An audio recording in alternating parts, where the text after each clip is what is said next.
Xbox On. Welcome to Xbox On, a podcast with one host about one console, Xbox. I'm said host Jesse DeRosa, and on today's episode, we'll talk about the latest Xbox news for the week of November 14th, 2024, including a new Bloomberg interview with Phil Spencer provides new information on Xbox's success, the long-rumored handheld console they're working on, and more. Former PlayStation exclusive Death Stranding is now officially on Xbox. Take-Two has sold publisher Private Division. New footage of South of Midnight has been shown, and more.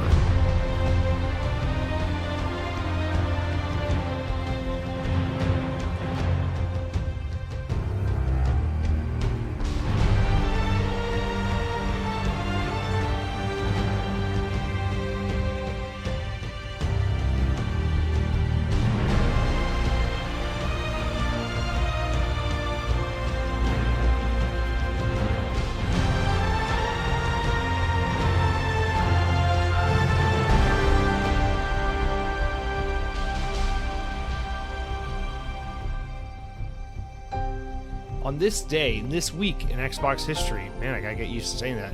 In the year 2005, 19 years ago, Project Gotham Racing 3 was released for the Xbox 360 by Bizarre Creations. Now, PGR 3, of course, this is the precursor series for Xbox, the precursor racing series before Forza really kind of became the console's mainstay racing platform. I love Project Gotham Racing. It's a very nostalgic one for me. My touchstone to this series is very odd in that this is a game I used to play a lot growing up at church. Jesse, isn't church a place where you go to worship and praise and hear the Lord's good word? Yeah, but I grew up in one of those weird mega churches where they get like a rock band and everyone's got a MacBook and they got like a coffee shop and a bookstore and it's huge and all that. And in the there's like multiple kids clubs, there's like the Sunday school for like the little kids and like the elementary kids and the middle school kids and the high school kids. And I remember growing up in like the middle school room, like the 5th through 8th grade room or whatever the hell it was, they had beanbag chairs and a corner with PlayStations and a corner with Xboxes and foosball tables and air hockey tables. And, you'd get to church early and you'd grab like a donut and you'd fucking play foosball and Xbox. And then like a dude with a snapback would be like, "What's up, guys? I'm here to preach the word of the good, the good Lord's word." And he'd be like, "God says gays for fucking gay people." And then you'd be like, "Okay, cool. Let's go play Xbox." And it's like, "Okay, feel free to vote for pedophiles as long as you don't, let women get abortions." And then you just fucking go about your business and eat donuts and play Xbox. It was awesome. And I thought that's what church was until I realized that God kills kids and gives them cancer. But the point is, Project Gotham Racing 3 was a game I loved playing at church with my buddies on Sunday mornings because we didn't have that game at home. At home, Xbox was like the Halo machine and nothing else. But at church, Project Gotham Racing, man, that was my shit. I think it must have been PGR 2. We played it on OG Xbox because we didn't have 360s there. We had PS2s. We had PS2 with iToy, and we had OG Xbox. We also had DDR. We had PS2 DDR with the shitty mats where it was like cool, but then like 30 seconds into the song, the mat is like all fucked up and folded, and like you're out of place. God, those were the days, man. I miss that. I miss church. I had good friends at church. We used to fucking listen to Green Day and play foosball. This is why I'm so fucked up, dude. I didn't go to a normal church where they're just like, make sure you dress up nice and slick back your hair and listen to me talk about how the devil's gonna fucking kill you if you don't, listen to your mother. I went to the church that was like, sometimes you do bad things. Sometimes you vape, but then Jesus will forgive you. Fuck it. I went to that church. So that's how I ended up like this. Don't blame me. Blame my environment, please. It was nurture, not nature. Anyway, Project Gotham Racing, pretty good. I don't have like an adult perspective on what Project Gotham Racing's like because I only played as a child. I wonder if those games hold up. That's the thing about racing games is like I don't have an itch to go back and play a racing game from 19 years ago. I'm just like, whatever. I'll just play the latest Forza, I guess. But shout out to Bizarre Creations, the developer of the Project Gotham Racing series. That last racing game they made in the Xbox 360 era, I think it was published by EA, right? It was called Blur, BLUR.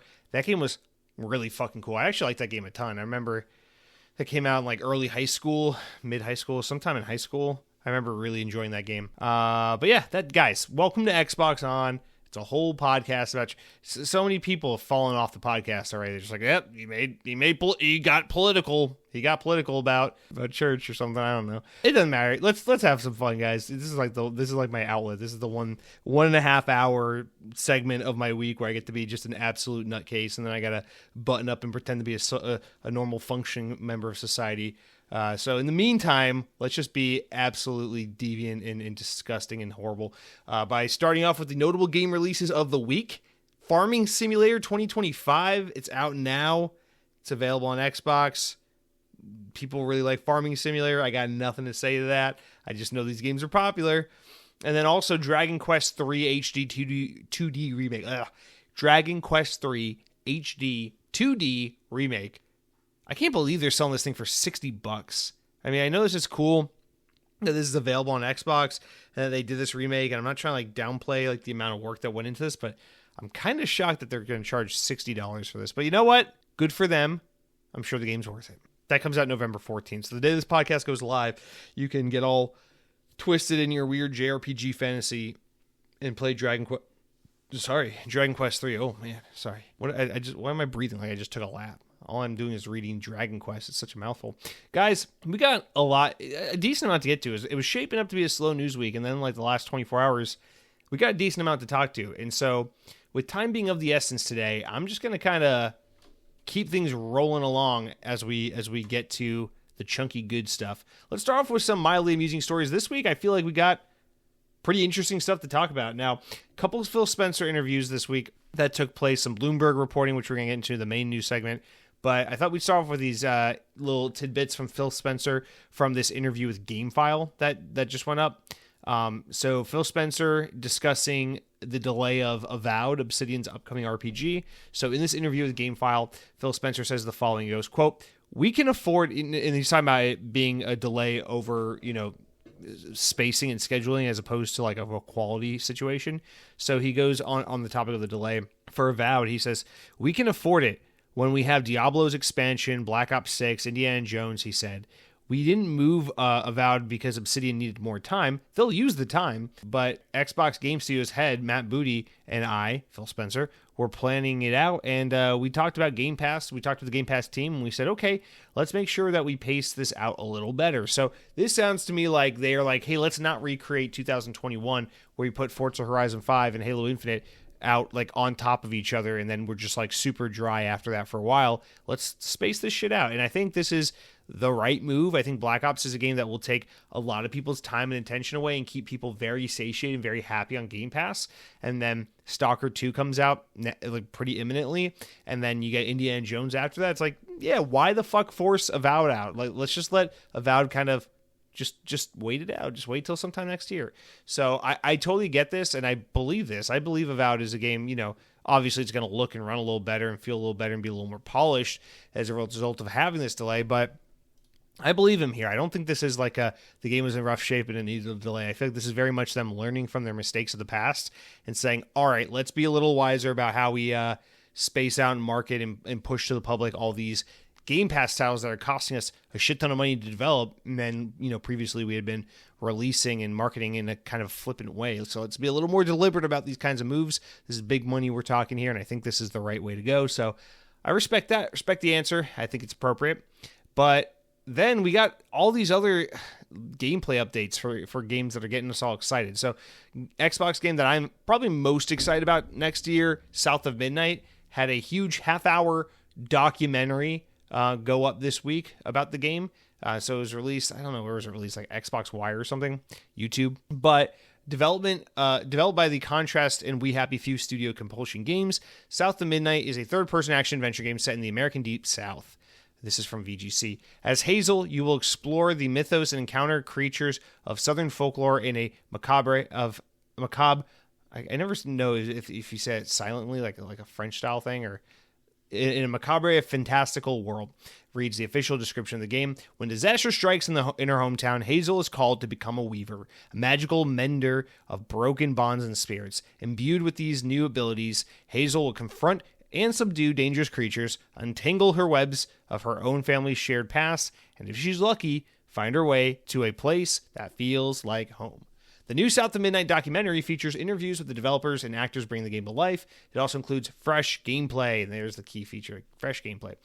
South of Midnight will be released next year for Xbox Series consoles as well as PC, and it will be a day one Game Pass game. The box set, collector's edition box set, has been revealed and announced during this whole slew of information. Priced at $140 US and expected to release in April. It includes a 160-page art booklet, 2 vinyl LPs, and a full game soundtrack, a comic book, artwork, and fridge magnet. Are they secretly announcing the game's release date by saying April?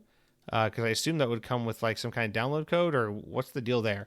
So not really sure if they're hinting at like this game should be ready around, I don't know, springtime or so, but that would be exciting. Now, I haven't gone and watched this documentary. I kind of don't want to watch that much of the game, but at the same time, I am very curious to see this game more and more, because this is one of the games that they showed last year at the summer showcase, or not last year, earlier this year at the summer showcase, that just had me kind of like, damn, that game looks good. And I try to be that guy who's just like, okay, I like what I see here. I'm going to tap out and then play the game when it's ready. And there are some games where that's really important for me to do.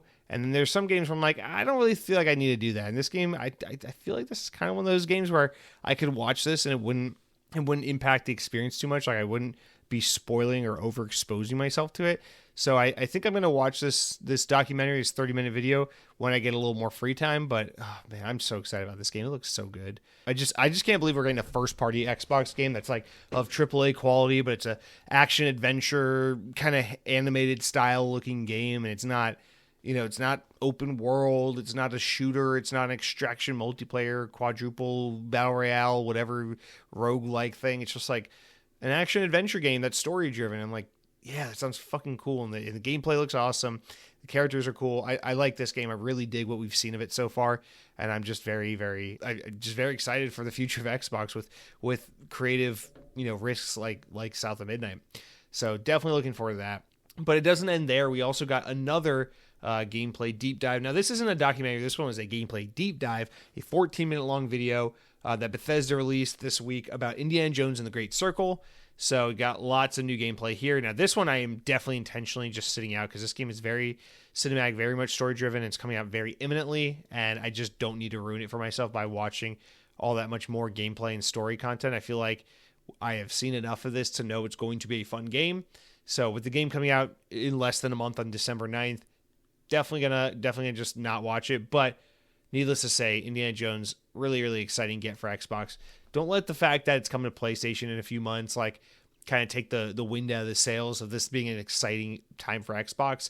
This is still coming to Xbox first. It's still a Game Pass game. And most importantly, it's still just a great game that Xbox players will have access to, regardless of how else people can enjoy it on other platforms. So I am very much looking forward to this game. It looks great. And if you don't care or you can't help yourself, definitely go check out this 14-minute long video showing off even more in-depth gameplay, which I feel like we haven't seen too much of, honestly, because a lot of the times they've shown this, it's been like gameplay montages or like cinematics or cutscenes or whatever. So this is pretty cool to get to see like more like straight up gameplay. But yeah, I gotta savor it. This game's gonna be good. I feel very confident this game's gonna be awesome. Machine Games, they don't really miss. They're one of the great developers out there, and Indiana Jones is fucking cool. So this is gonna be good. This one's a quick one, this next one. Not really much to say, but it is exciting. After many rumors and long speculation, Spyro Reignited Trilogy is officially coming to Game Pass. In fact, it's already out as of the time you're listening to this, so this is a great get for Game Pass. This is one I'll definitely come back and play. Crash Bandicoot wasn't really my thing growing up, but I love Spyro, and for a couple years now, I've been like, I'm not going to buy this because I know it's going to come to Game Pass. Now that Xbox is trying to buy Activision, lo and behold, 40,000 years later, here it is on Game Pass. So I'm definitely going to check this out. Probably not now because I'm stuck in the middle of really enjoying Black Ops 6 and wanting to get back to Marvel Midnight Suns, but knowing Stalker 2 is right around the corner, and then Indiana Jones is right behind that. It's that time of year, guys. It's just very stressful. There's so many good things to play. Definitely not enough time to play it all. And then the internet is just always up in arms saying, where are the games? There's not enough games. I don't know what the fuck you're talking about, man. There are too many games. But yeah, Spyro is officially on Game Pass. That's cool stuff right there. And then next up, and I guess there's two more here. So let's talk about Grand Theft Auto 6 on the Xbox Series S. I thought it was interesting that Strauss Zelnick, CEO of Take-Two, was willing to discuss this openly. But it was an earnings call, so he has to kind of address the questions coming his way. But in the latest earnings call for Take-Two, the CEO was asked about if he's worried about potential issues with Grand Theft Auto 6 being such an ambitious big game running on Xbox Series S, a console that has had so much news surrounding its lack of power or ability to handle some of the biggest games out there right now. And so to that, Shaw says basically, hey, I'm not worried. So this is his quote. He goes, look, we support the platform where the consumers are, and for as long as they're there, we will find a way to support that platform despite different levels of tech. He says Microsoft mandates, this is just context. Microsoft mandates that any game that released on Series X also be released on Series S, the lower powered of the two consoles.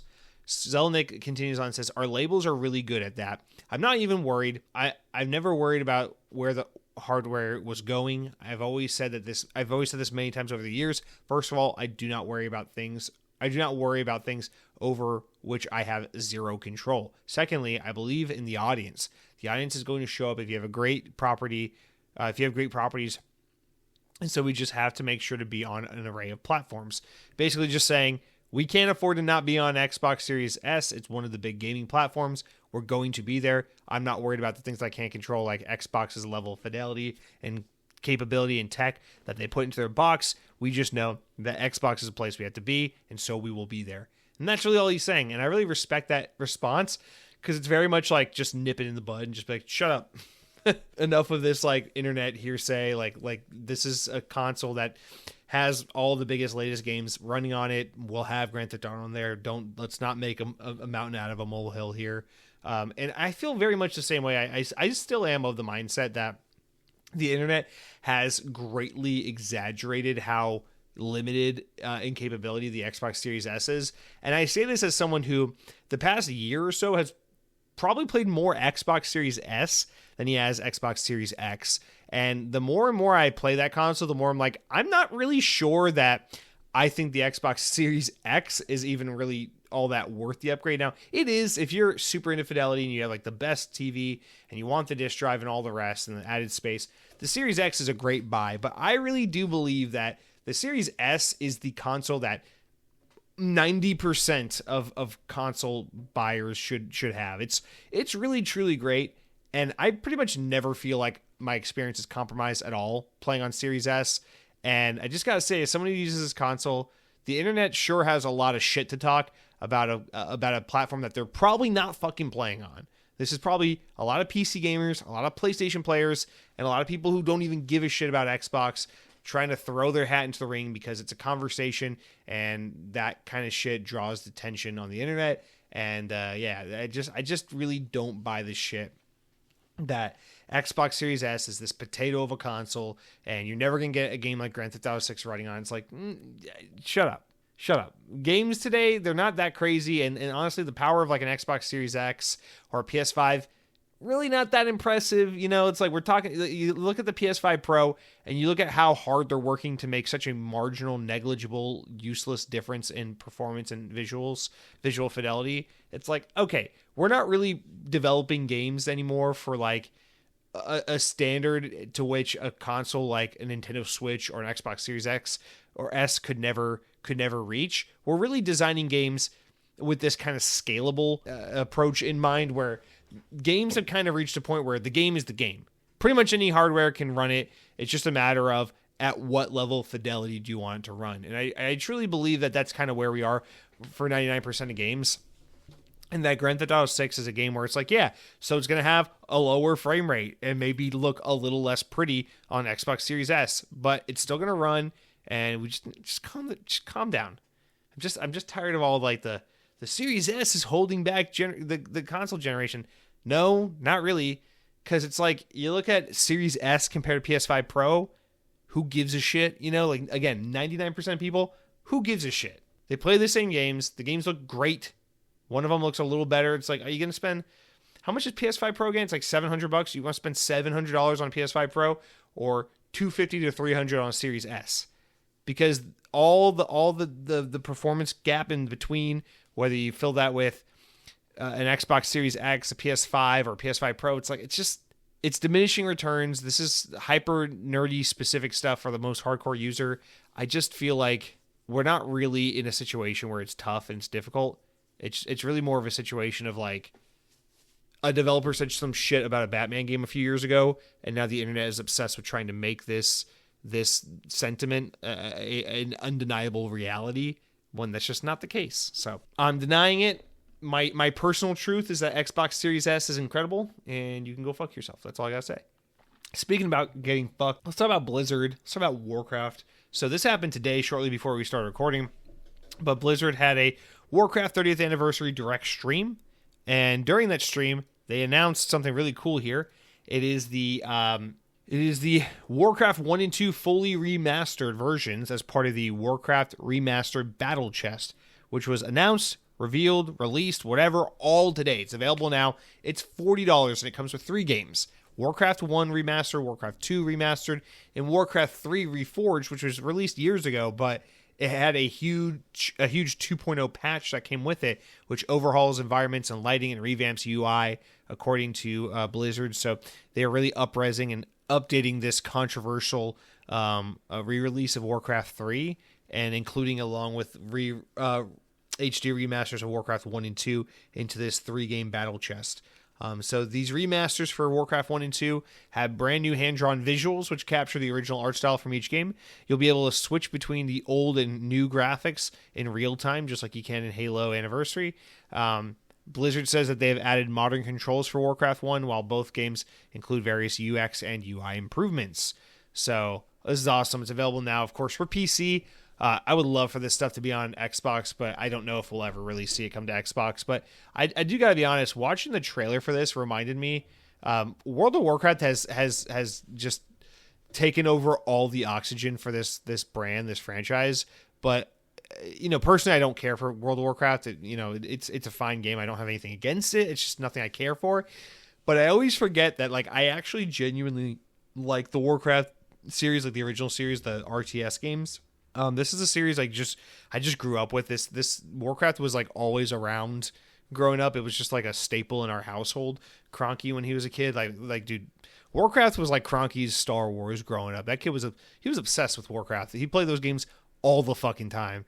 And it's just, I don't know, Warcraft was just a big thing in our house growing up. It was just always around. My older brothers were playing it.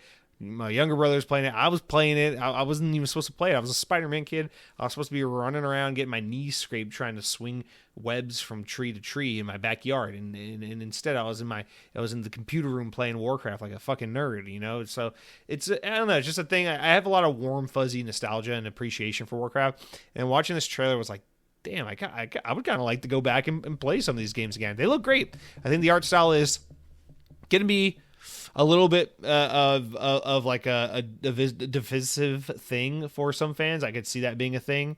I actually really love the way these games look, and could see myself playing them in their old art style, because God, I just love that old PC look. That I don't even know how to put it. That kind of pixely.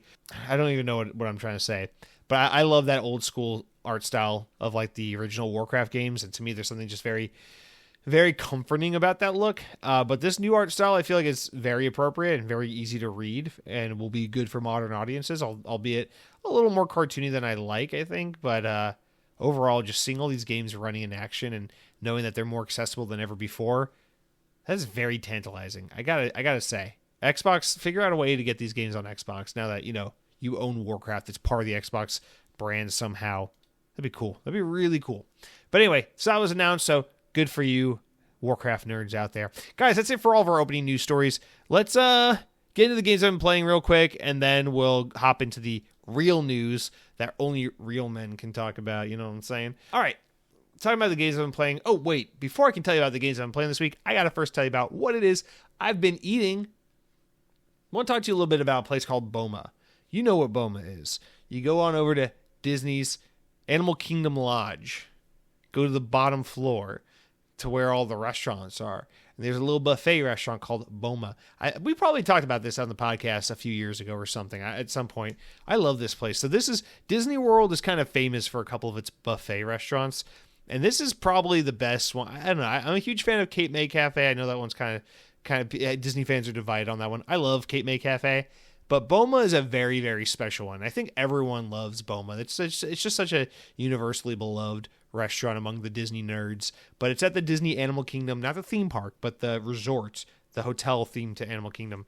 And it is a all-you-can-eat buffet with, like, African flair. The thing about Disney buffets is it's not like Golden Corral where the food quality is super low and everything's dirty and disgusting and you're going to contract HIV if you look at the welcome sign. It's like you go into BOMA, everything's clean as shit, the food quality is super good, and they have way fewer buffet options at these Disney buffets to keep the quality up. So it's more like eating at a real restaurant where you can just kind of self-serve as opposed to like ordering off a menu. But goddamn, BOMA's so good, dude. So they got like the carving station with like you get the ribs, you got the fucking beef, you got the chicken, you got the salmon, you got all the different weird like mustard sauces and shit like that. They got that weird creamed corn, almost like grits / mashed potato type polenta dish. Super fucking good. You got all like the couscous salads and the quinoa and all the shrimp and vegetables and like weird shit. Lots of like weird vegan like crab that's all ingredients that Americans aren't familiar with. Like you got like onions and cilantro and couscous and kale and all this shit, and they're making all kinds of little concoctions there, and you just basically just pass right by that shit on your way to the kids station where they got mac and cheese and corn dogs for the little kids. But I love BOMA. This place is freaking awesome. I had some oxtail stew. I had some beef rib roast, which was amazing with like a house mustard sauce. What was the thing that was super awesome? Oh, they had a pasta salad, but it was a curry pasta salad, and it was, honest to God, one of the most incredible things I've ever eaten. And then they have like this coconut rice. It's like jasmine rice with like a coconut cream sauce and flaky coconut bits, and you eat that with the beef. Holy fucking shit. And then they have like these weird, like they call them like sun blistered raisins with like green beans and sauteed onions or something. It was the weirdest combination, but it was fucking amazing. I love this restaurant. I love this restaurant so much. It's weird. It's like kind of food you would expect to see in like an American restaurant, but all with like what they call like African flair. I don't know how authentic or legit any of that is, but the restaurant is themed really well, and the food looks really good and interesting and tastes amazing. And then, of course, you got dessert, zebra domes. They're like rum-soaked little mousse cake balls with like white chocolate drizzle on top. Those are the most amazing desserts in the world. I've loved these things my entire adult Disney career, and I will continue to love these forever. Fucking shout out to the zebra domes, but all the desserts are phenomenal. They had a little pumpkin cheesecake. It's like when you go like those little fancy like restaurants that's everything's like small little tart, like bite-sized tart desserts. So you get a plate and you just get a bunch of these little bite-sized desserts on your plate, and you just try a smorgasbord of like passion fruit tarts and apple pie tart and pumpkin cheesecake and all the rest. And they had like a vanilla anglaise bread pudding thing that was awesome. So just want to give a huge shout out. You got soup section, you got like the 4 types of breads, and of course they have the Disney cornbread, which is just the best cornbread in the world. It tastes more like cake than it does cornbread, but that's exactly how I like it. You got the different, they had like a sambal and chicken corn chowder, which was a really good soup. Dude, shout out to BOMA. I love this restaurant. The problem with BOMA is it is $58 fucking a person to eat here. And you're, whoa, Jesse, I thought you said it was a buffet. Shouldn't it be like $10 to $20? Listen, I'm telling you, it's not like Golden Corral. Yes, you're paying inflated theme park prices, but you're also paying because the quality of the food's a lot higher than like your typical buffet. But yeah, man, it's $58 fucking for an adult to eat at this buffet. And sure, I guess to make it a little less horrible, to soften the blow, included in that price is soft drinks, teas, juices, coffees, all of that. So all non-alcoholic beverages are included. So it's like, but that's not like, they just give you whatever, you know, it's like, okay, my $3 or $4 soft drink is included in that $58 price tag. Still, $58. Now, you get the Disney annual pass like I do, so you get the discounts at the restaurants, so 10% off, so, you know, whatever. So it's like $53 or so a person to eat there when you do the math. Still, over $50 for a fucking buffet restaurant. Now, do I ever regret when I eat at BOMA? I've had breakfast there once and dinner there like 2 or 3 times. Have I ever regretted a meal at BOMA? Abso-fucking-lutely not. It's expensive as hell. You know, me and my girl can eat there for roughly $120. It's fucking outrageous for a buffet. You know, after tip, we're probably getting out of there like $140. I don't want to think about it. We had family in town. I had a gift card. It was a thing we were able to do. It made sense for the situation. BOMA, I love you. But if you, dude, if it were like the old days, like the pre-pandemic days, like the fucking Barack Obama days, you could probably go to BOMA for $38 an adult, something like that. Oh, God, I wish the recession would come back. But just so good. So shout out to BOMA. If you're ever going on vacation to Walt Disney World and you don't eat at BOMA, then you're BOMA retarded is what you are. That's a really smart word. And yeah, it's just stupid because this restaurant is so good. It's so delicious. You don't have the characters walking around, so you don't have to worry about Minnie Mouse trying to take a picture with you while you're stuffing your fucking face with shrimp salad or anything like that.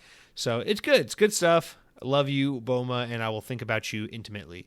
Now, that's it for what I've been eating, but there are games that I've been playing in addition to this. So I did wrap up Bloodwash. I said last week, I was like, I think I'm in like the last 30 minutes of the game or something. It's a short, like less than 2 hour long game. I was in the last 15 minutes of the game when I stopped. So I literally picked it back up the other night and just like walked down a hallway, opened a door, fought a boss, rolled credits basically. But I like this game. It's really cute. Again, it's very vibey and ambient in a way that's just very comforting and cozy. I love this game a lot, and I want to play more of these puppet combo, whatever, creepy horror games, these lo-fi PS1 era looking indie horror games, because they're pretty cool. This one was really great. I liked it a lot. I highly recommend it, and I will definitely be back for more of these. But the main game I've been playing this week, unfortunately, I haven't been playing games as much as I'd like to because I had family visiting, but the main game I've been playing this week is Call of Duty Black Ops 6. It is the 6th entry in the Black Ops series, kind of, and I love it. So the thing about Black Ops 6 is it is growing on me. I do like this game a lot. I'm enjoying it quite a bit. The campaign I am still a little bit whelmed by. I'm seeing a lot of people online really like sing this game's praises from the campaign perspective, and that makes me really happy for people that they're really enjoying it. I'm seeing a lot of like, this is the best Call of Duty in 10 years kind of sentiment, which again, really happy for people. It seems like this is probably everyone's favorite Call of Duty since like Black Ops 2 or 3, which is awesome. You know, it's been 10, 12 years, whatever. But for me personally, I just don't know that I feel that way. I still think Cold War was probably a better game. I just feel like this game's campaign follows a similar trajectory of Cold War, where it's like very, like really different and varied campaign missions. Although this game gets a little wackier and more ridiculous with some of its the directions it goes. But I felt like Black Ops Cold War was more coherent in storytelling, cooler characters, better emphasis on its cool characters, cooler villain, definitely a weaker ending, but I don't think this game has a particularly strong ending either. But I don't know, man. There's something about this game where it's not exactly what I want it to be, but it is very, very fun. I like the Omni movement. I feel like it adds to the Call of Duty formula. I love the gunplay. I love that classic Black Ops feel. There are some things that are tweaked and tuned in such a way where I'm like, don't know that this is my favorite Call of Duty, but I do really, really like it. Not crazy about all the maps. I feel like there's a lot of room for improvement with the map selection in this game.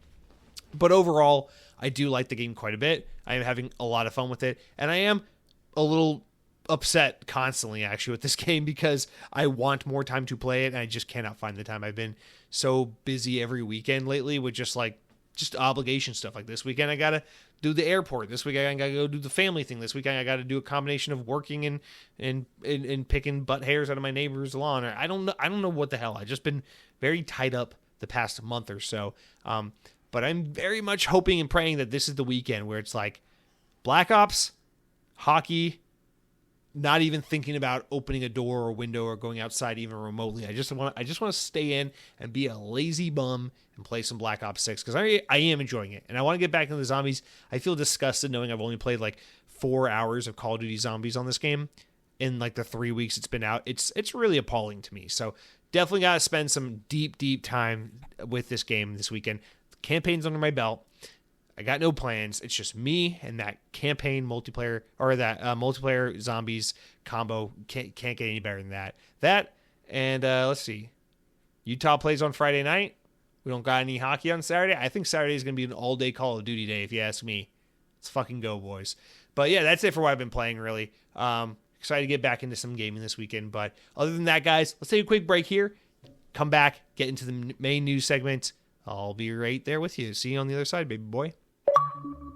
All right, what's there to know? Phil Spencer said some shit. Bloomberg reported it. They paywalled it. I got to read people's things about it, the abbreviations because the paywall from Bloomberg.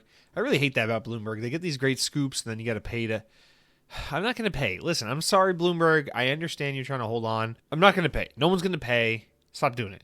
Just figure out a different way. Put nudie ads on your fucking website. Something that's going to get the clicks. I'm not going to pay. All right. Let's get into the news, guys. So the big thing that's happened this week is this Bloomberg report, this interview with Phil Spencer, and all these little stories that came out of it as a result. So I broke them down not broke them down. Pure Xbox and VGC broke them out into articles, and I've collected them here so we can talk about these big points one by one. Now, there is one that I'm not really going to talk to, and it's Phil Spencer talking about if Xbox is growing or healthy or if the brand's okay and all that stuff. And he basically just says, yeah. So it's like there's not really much to glean off of it. It's just kind of like, hey, I'm not going to say bad things about the company I work for and whether or not we're in a healthy or viable situation, because it's like not really the platform or the time to be talking about that stuff. So he just kind of skirted around it. There's really nothing there. But aside from that, we did get some good information about a couple other topics. And so we'll just kind of go through them one by one. So on the topic of an Xbox handheld, something we all know is in development. And, I've speculated something will get announced probably the next 6 to 8 months, and then maybe even release as early as next fall. Well, let's see. That might not be the case. So starting off with our first story here, Xbox boss Phil Spencer has confirmed that Microsoft is working on a handheld gaming prototypes, but claimed that any potential device is still years away. Microsoft's gaming CEO has reportedly hinted that it could create its own Steam Deck-style Xbox device, and that in an interview with Bloomberg, sorry, my eyes itchy, the exec said that the expectation is that we would do something in the category. However, while Microsoft is working on prototypes and considering what it might do, Spencer's confirmed that he has asked his hardware team to analyze the market and develop its vision based on what it learns. Any device is a few years out, he said. In the near term, Xbox will focus on making its app work better on existing portable devices and partnering with hardware manufacturers to make sure their products sync, he added. Long term, I love us building devices, Spencer said, and I think our team could do some real innovative work.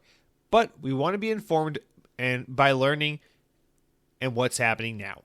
Back in March, Windows Central claimed that Microsoft was working on a fully native Xbox handheld prototype.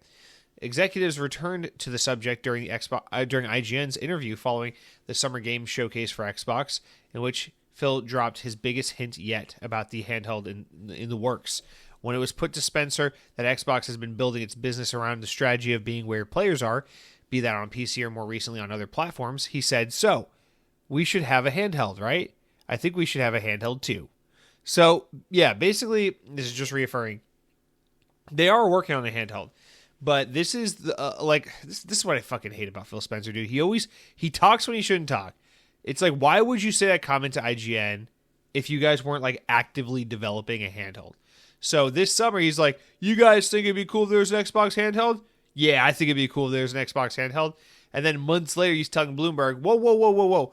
We're prototyping Xbox handhelds, but right now, we're years away from anything that could come to market. Right now, our focus is just on supporting other devices. But yeah, I think we should look at that category and see how we can be visionary in that field and do something unique and different. It's like, dude, come on. You're either working on a handheld or you're not. Like, don't companies R&D and prototype and dream up and draft and talk about all types of projects, ideas, products, whatever. It's just, it drives me nuts that in any company, there are ideas that get bandied about. There are products that get R&D'd and tested and surveyed, but it's just, this is no way to run a business, especially when you're as big as Microsoft. You do not go talking and yapping about things that are not technically happening, but are kind of happening. For us to know that Microsoft is R&Ding and prototyping handheld devices is something for them to know and us to find out. And if someone like Phil Spencer is going to talk about, hey, I think we should make a handheld too, don't fucking say that unless you have a handheld that is coming to market in the near future. And I just hate this, like, we're going to give you this peek behind the curtain, but we don't actually have a plan in place. And so just understand that everything we're talking about could fucking fall apart and never ever happen. Because it's not exciting, it's not cool, it's not fan servicey, it's just infuriating. Like it's more of that like muddying the message, muddying the water, making Xbox this confusing brand. If this device really is more than like a year away or so, I think that's a mistake. I feel like, I don't know, man, maybe a year and a half away, but I feel like this device absolutely needs to be something that is near future for Xbox. This is a short-term goal, is to reach a point where you release an Xbox handheld. So for us to be finding out that there is no official Xbox handheld, it's just a category that they're playing around in and prototyping, and if maybe they have something in a few years to talk about, I just feel like that is exactly where you don't want to be. But nonetheless, here we are with Xbox doing the double talk, where you say one thing but you mean another, and then you walk it back and you say something else months later that contradicts the other thing you said, and it's just a fucking mess, and I hate this. But man, this really does have me doubting my whole theory that they would probably announce an Xbox handheld sometime next summer, because now I'm wondering if that's like some kind of 2027 device or something like that. I mean, god damn, dude. Great. Yeah, release it like when the Nintendo Switch is officially 10 years old. Be that late to it. Come on, Xbox. You can do this. In the meantime, focusing on the app and the software experience matters, but you know what really matters? Having an Xbox handheld, because people would fucking be interested in that. That could really help, get some new interest and some new eyes on Xbox as a brand if you had that, especially because isn't the rumor or the assumption that PlayStation is also working on a device like this as well? So it's like, what, you want to be the last one to this party as well? I don't know, Xbox. Come on, figure it out. So that's the first part. The second part here is about continuing acquisitions. So Phil Spencer says that they are open to future acquisitions with publishers, developers. According to the publication Bloomberg, Spencer said that he was interested in deals that may add geographic diversity, such as studios in Asia, and that he was also interested in buying another mobile company to add those acquired in the Activision Blizzard deal, to add to those. Well, you just shut down a mobile company, so why? He says, quote, "We definitely want to be in the market, and when we can find teams where the technology and capability that add to what we are trying to do in gaming at Microsoft, we will absolutely keep our heads up." However, he also knows that deals were imminent and that there may be an agreed or unlikely to be of scale of last year. Sorry, let me restart that part. However, he also knows that no deals were imminent and that may be agreed or unlikely to be of the scale of last year's Activision Blizzard deal, given that Microsoft is spending time absorbing those employees. Spencer also identified China as a potential source of acquisitions, with Bloomberg noting that Age of Empires Mobile, released last month, was a collaboration with Tencent. Quote, It's been a good area for us to learn from creative teams that have real unique capabilities. The real opportunity is to partner with creative teams in China for global." So basically saying we need to focus on mobile and China, basically. Yeah, I mean, we know Xbox wants to expand into Asia. That's no secret. A large part of cloud gaming is with the intention of expanding into Asian markets. And listen, the way you're going to expand into Asian markets is to also meet them where they are with the kinds of games they like, which is mobile games and bite-sized games. And you probably want to acquire Chinese talent in order to help pull that kind of shit off. My guess is that the next thing Microsoft is eyeing is a project like Genshin Impact. And while that game has finally come to Xbox, I think the bigger thing for them is that they want a game like that of their own.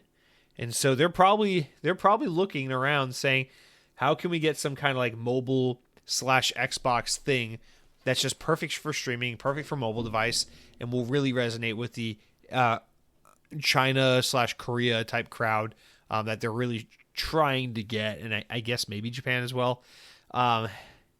Yeah, but I think that's the move for them next. It's not as glamorous because, we're so used to, oh my god, they bought Bethesda. Oh my god, they bought Obsidian. Oh my god, they got Double Fine. Oh my god, they got Activision.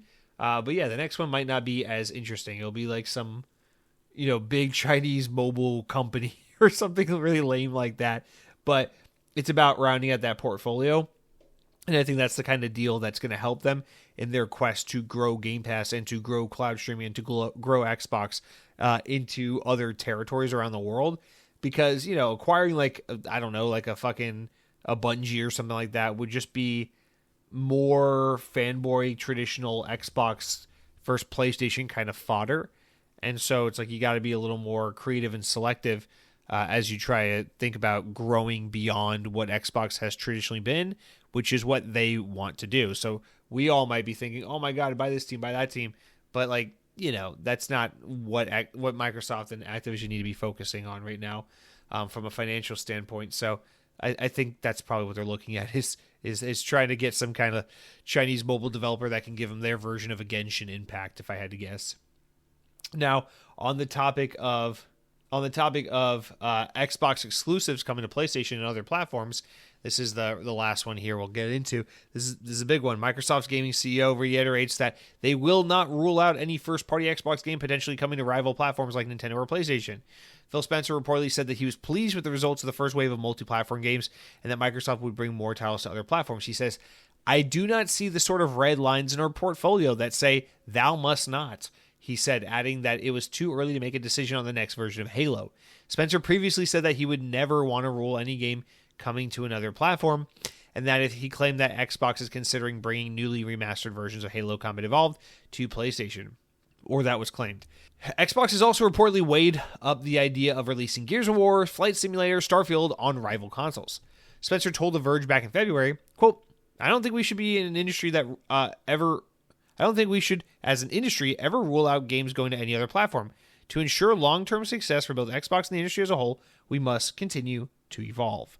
So, again, Phil Spencer just kind of saying the thing that no one wanted to hear. This one I'm pretty lenient on Phil Spencer with, because it's just very clear that Phil Spencer didn't get to make this decision, that this was like someone higher up at Microsoft said, no, you are going to put these games on PlayStation, end of discussion. And Phil Spencer has slowly, over the course of the year, had to relinquish whatever he and his team's vision was and just go, yep, we're going to keep putting games on PlayStation because they're doing well and it makes sense and that's our vision. And when people ask why and when people prod about it, there's really not much to get into. It's Phil Spencer, at the end of the day, is a guy who answers to another guy, and that guy says Xbox games on PlayStation will make us money, and that is that. So, yeah, basically saying there's no sacred cow. Now, I'm sure that doesn't account for the fact that there are people at Xbox who probably will fight for this. Will fight for keeping Halo and Gears of War and those kinds of games off PlayStation for as long as they can. But is it really just a matter of when and not if? Oh, absolutely. These games are all coming to PlayStation at one way or another at one point in time. That's just going to happen, and we all need to be prepared for that inevitable future.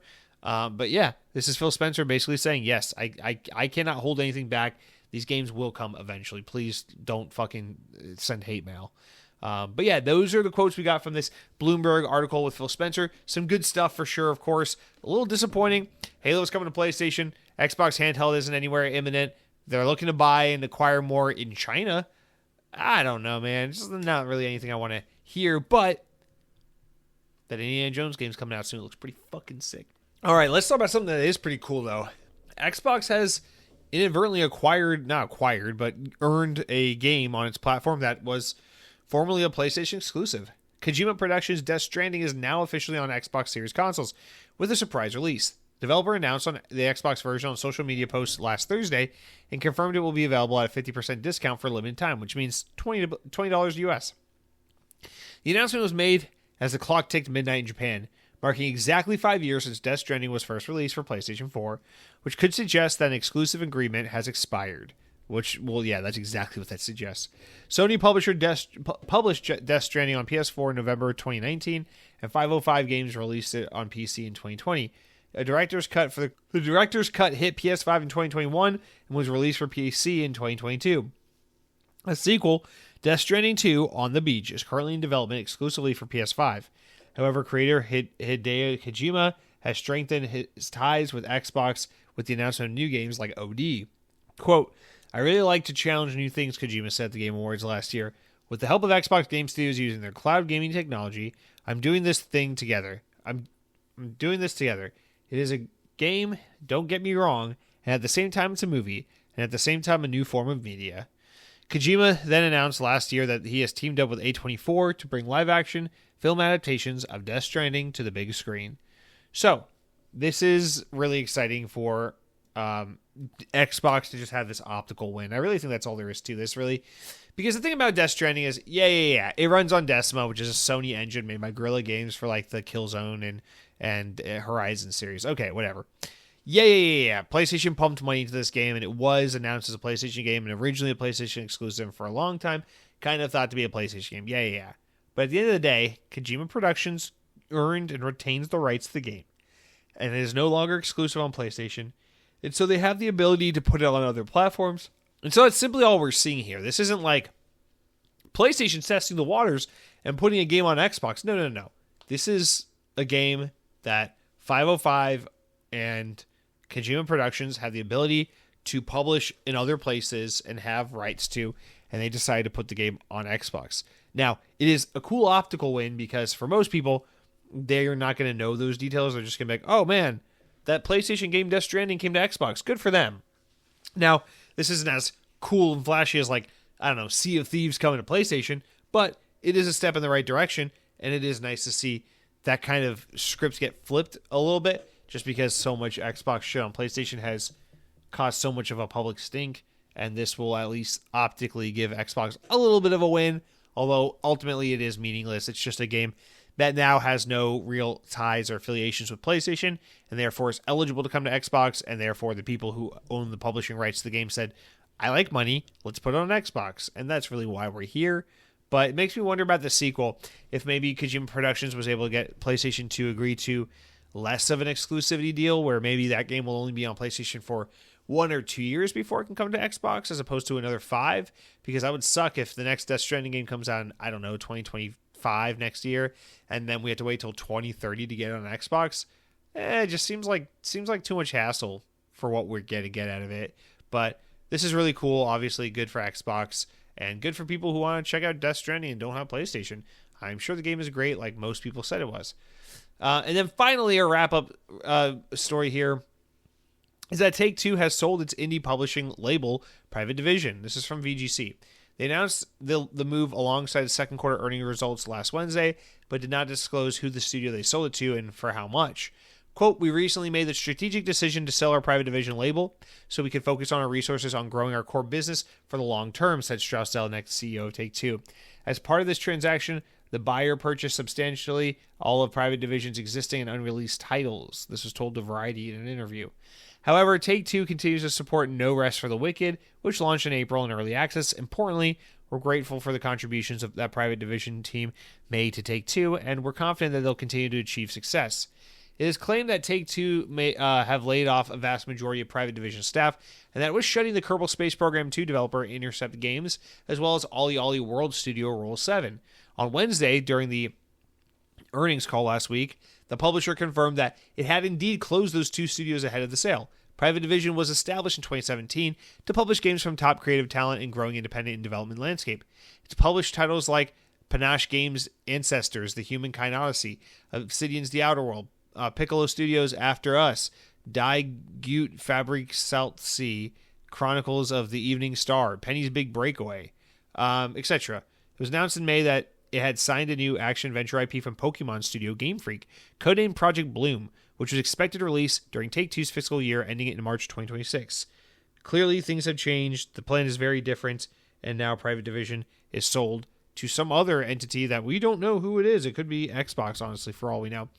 The thing is, I don't think there's too much to look into here. I really think it's just a matter of when Private Division was founded and kind of brought under Take-Two for the reasons it was, games were cheaper to make. The industry was healthier. We weren't in this economic situation we're in. I really think this is mostly just about, hey, Private Division does all right. They pick good games. They publish decent games. They make some decent money. But that's small fish compared to what we're after. When you're the BioShock, Grand Theft Auto, NBA 2K publisher, the stuff Private Division does is just a little too small fish. Even if they do have games like Outer Worlds, they have a lot of indie games and stuff as well, and that's just not worth their time and money financially, so they want to focus all their resources and efforts on the big dogs like Grand Theft Auto and BioShock. I don't really think there's much more to make of this other than that. Although it is sad, obviously, because some people lost their jobs and because this is a huge shift and shakeup that hopefully ends up better than it was once all is settled and everything. But it really does suck. But anyway, that's it for all the news this week, you guys. Important enough news stories, enough to make the podcast, not important enough to warrant their own discussion. I got one. The TV series behind the Mass Effect games, or based on the Mass Effect games, which was reported a couple years back, is officially in development. According to Variety, which says Amazon MGM Studios is finally going to help with the project. BioWare's Michael Gamble, the project director of the next Mass Effect game, will also executive produce the TV series. So yeah, Mass Effect coming to Amazon, getting a TV show. It's happening. It's real. Kind of like Fallout. We'll see it when we believe it. We'll believe it when we see it. That kind of thing. But guys, really that just leaves us down to the last and best segment of the podcast, the comments, the shout-outs from youtube.com. You go to youtube.com/XboxOnPodcast. That's at XboxOnPodcast at youtube.com. Click on the latest episode and drop a comment. You say something nice, say something mean, be a total fucking prick. I don't care. All I ask is that if you have access to podcast review services, you drop a 5-star review. Nothing less, please, for the love of Christ almighty, nothing less. And you just drop a 5-star review. Jesse has good hair. Jesse does math good. Jesse has ice cream freezer. I don't care what you say. Nice things, 5-star reviews. And with that said, let's hop into this week's comments that are in no particular order because I'm a lazy piece of shit. We're going to start off with Dachshund Duck Daddy. Welcome back. It's been a while. He says, I was thinking about giving Sonic Frontiers a try, but wasn't quite ready to provide the 60 shekels that it would be asked of me. So I decided maybe I would go all the way back to my early childhood and play the original Sonic. To my surprise, it was visible in the store, but no longer available to purchase. Then I heard on another podcast that Sega is removing a lot of IP from a variety of digital marketplaces. What do you think they're ramping up to do, old chap? Well, yeah, Sega's been big on this because they want to sell you these Sonic collections and Sega Master Chief collections, whatever the hell they're called, because they've been big on them. So they've been delisting Sonic games, honestly, for a while now, and they keep releasing these new collections. They had that Sonic, I don't remember what it was called, Sonic Origins, with like 1, 2, 3 Knuckles and all that stuff, and Sonic CD, and all those games, and that was released, I want to say a year ago, 2 years ago. So they want you to buy those collections. They want to keep repackaging and reselling you old games, like they do on Steam, like they do on Switch, and like they're doing on Xbox. They want to be like the Disney Vault, basically, and just be like, hey, this game's going to kind of go away for a while. And then in a few years, it's like, oh, you want to play it? Buy it in this bundle, buy it in this collection, buy it in this special release that's going to be around for a while. And they want to basically have a way to take these classic games and resell them to people over and over again for years and years to come. And I really think that's what's going on with these old Sonic games, and that sucks. So you have to buy Sonic Origins if you want to play OG Sonic on Xbox. There's also a different Sonic collection that just came out for like $60 where they put, yeah, because that's where they took out Sonic Generations before Sonic Generations Cross Shadow Generations came out. So there's a couple ways to play it, but it involves various collections that you have to acquire. So very crappy, very seedy, very shitty. But yes, unfortunately, you're going to have to do one of those to get your hands on this. Cargo Runner UK writes in and says, great chat, but now I want pizza. Excellent pizza. Well, I can get you pizza, but I can't get you excellent pizza. So Cargo Runner, DM me for some mediocre pizza, if you know what I mean. You know, a slice of pie, if that's what you want. Sam Frito Burrito Guacamole writes in and says, Euros with lamb. The bro is fearing nothing. This bro fears nothing. Euros with lamb, more like Euros with spam, because Haji Antoni writes in and says, love you good Euros. Did I say him wrong? Why you make me insecure about it? Haji Antoni? Hi, Giatoni. Whatever the fuck your name is. Be nice. I love me a Euro. Listen, Tim R says to the point of Euros, I couldn't agree more about lamb. It's kind of garbage 99% of the time, but holy crap, are lamb Euros delicious. I think it's the default Euro protein as well. The Victors here only sell lamb, and they advertise Greek food, so make what you will of that. Oh, look, Tim R, big brain, big penis, big preferential treatment towards lamb when it comes to Euros. Clearly he knows what he's talking about, so thank you. Be more like Tim R, you fucking child. Where were we? Oh, yeah. All right, let's move on. So Cronky writes in and says, so let me see if I've got this straight. Xbox, in your opinion, is slowly down to bringing games to Xbox is slowly down to bringing games on PlayStation, and now Square is planning on bringing all their games to Xbox. Can we please stop with the doom and gloom? Those who were like literally 2 talking points that everyone was crying over. And then after he wrote this, Sam Frito responded and says, "I'm with you, Kronk. We beat Xbox down far more than smart culture would. Games are radiating from the simple Xbox One S, so I play on posterity. For posterity. I am flummoxed to think that we have a problem. They have cured that problem very well. Now it's time to play." Well, yeah, there's nothing but shit tons of games to play. There's no doubt about that.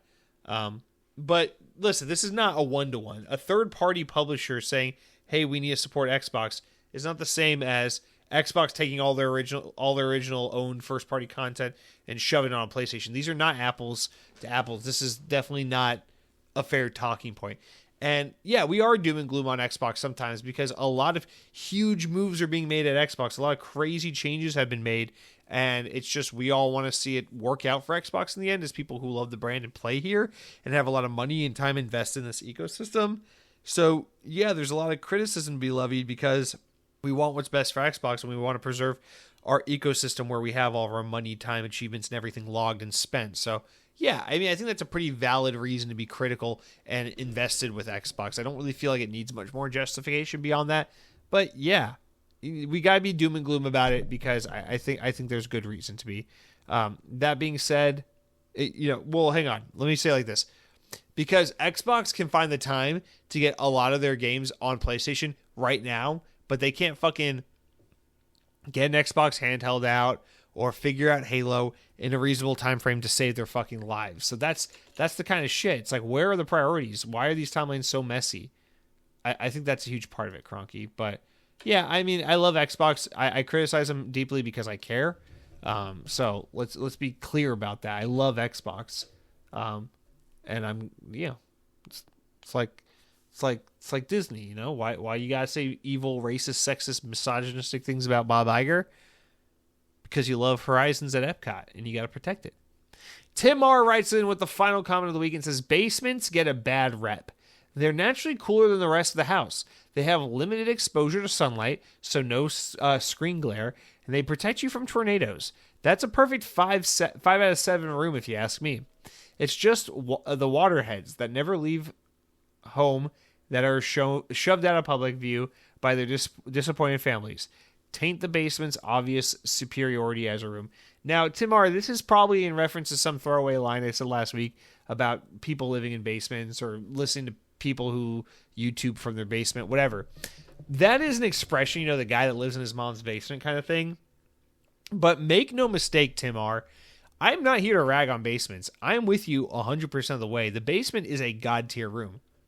I have nothing but love and respect for the basement. And my home and my dream and my aspirations as a middle-class suburban American is to one day own a home with a basement because I adore basements. I agree. Basements are the perfect room for watching movie, watching sports, playing video games, chilling out, noodling on the guitar, just anything. I love the basement as the rec room, the relaxing room, the fun room. I love it. We don't have basements here in Florida because of the water table and the fucking muddy, swampy land. It's not tenable. You can't build basements here. So no one has a basement in the state of Florida. But I miss basements and I love basements. And yes, they're awesome. You kidding me?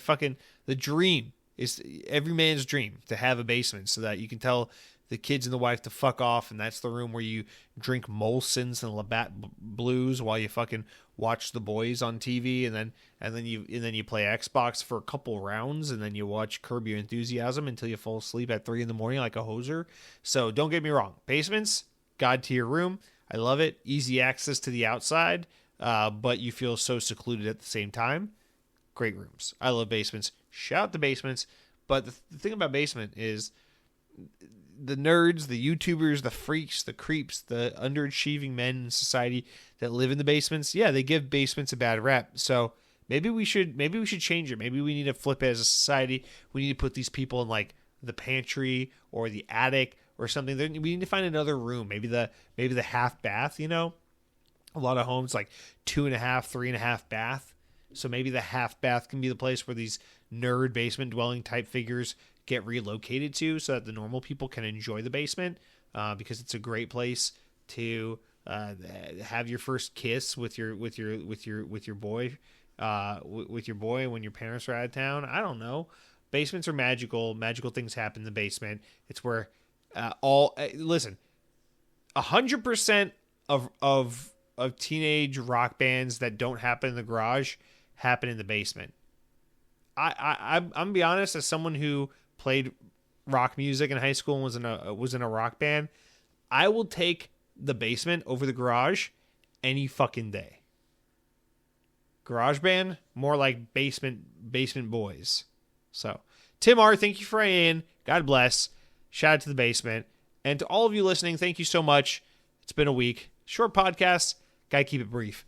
Time is of the essence here. The world is ending. The clock is ticking down. I have reason to believe there's an EMP that may be going off in the coming days. So I just got to do my due diligence and get this podcast out so that you guys can all have Xbox on for at least another week. But until next week, please be good. Enjoy your PlayStation games on Xbox, where you can get them with Death Stranding and whatnot. Watch your deep dive 30-minute videos for upcoming Xbox games you're excited about. But until next week, be good, be well, eat healthy, love your people, play your video games, and power your dreams.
And you'll see